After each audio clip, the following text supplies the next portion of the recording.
got bitch work.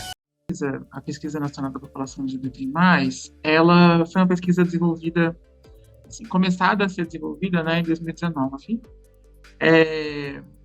vindo muito de uma necessidade de que a gente no Brasil e no mundo todo, na verdade, não tem dados muito confiáveis sobre a população LGBTI+. Então, o censo não tem perguntas sobre isso. A Pesquisa Nacional em Saúde do IBGE, que é uma pesquisa que, por exemplo, tem algumas informações sobre isso, mas ela tem alguns problemas também, então, assim, tem que ter um cuidado de análise. Então, a gente sentia muita falta de ter dados, um volume de dados, assim, considerável, confiável, para orientar políticas públicas, para que a gente conseguisse pautar mudanças no mercado também. E aí, então a pesquisa ela foi construída a partir disso, assim, a partir dessa constatação. E é isso. Eu tenho que entender que a comunidade LGBTI+, não é um grupo homogêneo, né? E as pessoas indígenas também não são um grupo homogêneo. Então, né, tem muitas... É muito diferente ser uma pessoa indígena em São Paulo e ser uma pessoa indígena no interior do Amazonas. São realidades muito diferentes e as duas são pessoas indígenas. Então, acho que primeiro tem que estabelecer isso, assim, que não tem como falar no geral, assim, sobre essas coisas. Mas tem alguns padrões, sim, que a gente observou nos dados, que são particularidades das comunidades indígenas dentro da comunidade LGBTI+. A primeira coisa é que essas pessoas, elas tendem, sim, a sofrer mais discriminação e violência. Então, por exemplo, deixa eu pegar o dado preciso. 1% das pessoas brancas disseram que se sentiram discriminadas por sua identidade de gênero nos últimos 12 meses da pesquisa. Esse número passa a ser 40% para as pessoas indígenas, né? E é uma situação similar às pessoas pretas e pardas, que relatam mais discriminação que as pessoas brancas, mas as pessoas indígenas ainda relatam mais discriminação do que as pessoas pretas e pardas, por exemplo, né? É interessante também que as pessoas indígenas, e aí isso vai falar muito sobre a organização social das pessoas indígenas, especialmente as pessoas indígenas que não moram no contexto urbano ou que transitam entre um contexto urbano e um contexto de comunidade indígena, elas relatam mais violência, por exemplo, dentro da família, de pessoas conhecidas, muito mais do que violências na rua, por exemplo, assim. E tem outro... Então, assim, estou jogando algumas coisas que são as que mais...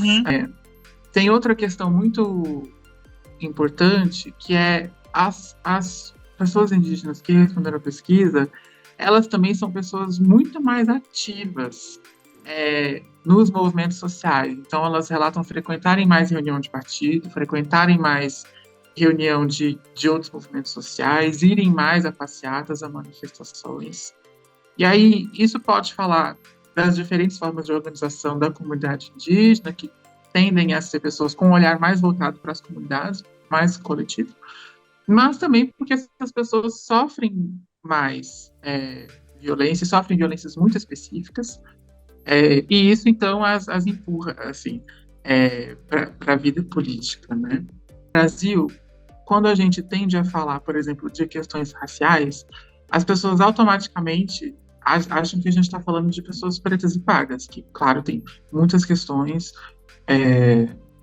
enfim, não preciso nem dizer, mas é claro que essa é uma pauta muito central no Brasil. Mas também é uma pauta muito central no Brasil, a pauta das pessoas indígenas, e essa acaba sendo uma pauta muito invisível, assim.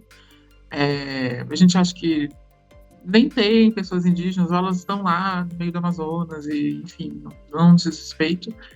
E a gente nem consegue muito raciocinar, assim, a maioria das pessoas nem passa pela cabeça que tem pessoas LGBTI mais indígenas que estão nesse cruzamento, assim. Então, a gente está falando de recortes, de comunidades, de interseccionalidades que são muito invisíveis para as pessoas, são muito invisíveis para as políticas públicas, e são muito invisíveis para o mercado também, assim, né?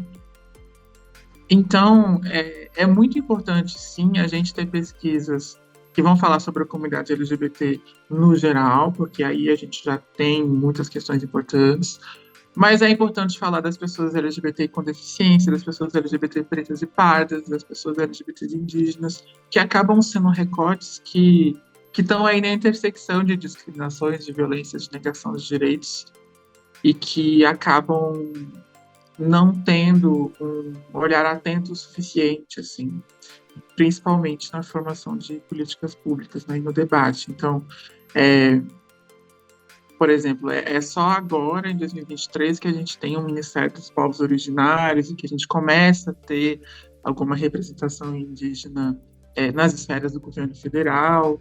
Então, essa é uma pauta que a gente precisa avançar muito ainda, assim.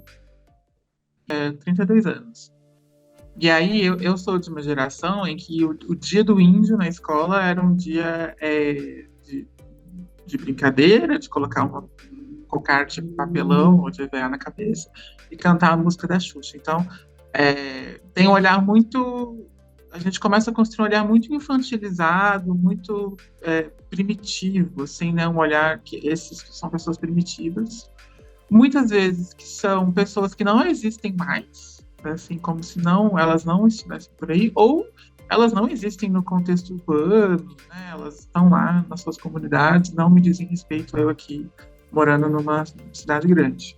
Então, a primeira coisa é isso. Eu acho que a gente vem uma educação que constrói as pessoas indígenas como história, né, não nos dizem mais respeito, ou como primitivas, infantilizadas, né, a gente vê aí nas nossas produções culturais, no humor e tal, aquela clássica coisa das pessoas indígenas não sabendo conjugar verbos, né, assim, quando na verdade a gente tem pessoas indígenas doutoras, né. Então, primeiro isso, assim, não há representação nessas pessoas e elas são contadas dessa maneira. E aí a gente não tem. Não é que a gente não tem, a gente não vê referências assim, de pessoas indígenas, né? Eu não consigo pensar, assim, na minha infância de anos 90, anos 2000, forçando a barra, porque das pessoas eram de adolescente já, mas enfim. Uma pessoa indígena na televisão, uma pessoa indígena na música, né? É, e que são todas, assim, isso tudo que eu estou falando também são coisas que o movimento negro fala muito, né? São pautas irmãs, assim, mas tem algumas particularidades. E aí, então, entre aspas, natural, né? Uma naturalidade produzida, assim, que vai ter um estranhamento, né? Em relação a essas pessoas, né?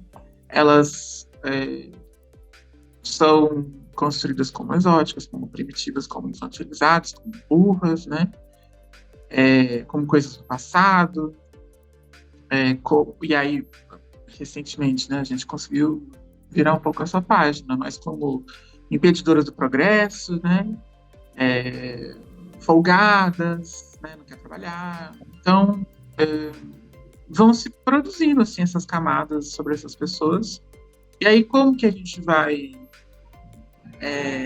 achá-las potentes, belas, atraentes, né, interessantes, se, se essa foi a construção delas que a gente recebeu, né? É, de novo, essa também é uma pauta muito irmã do movimento negro.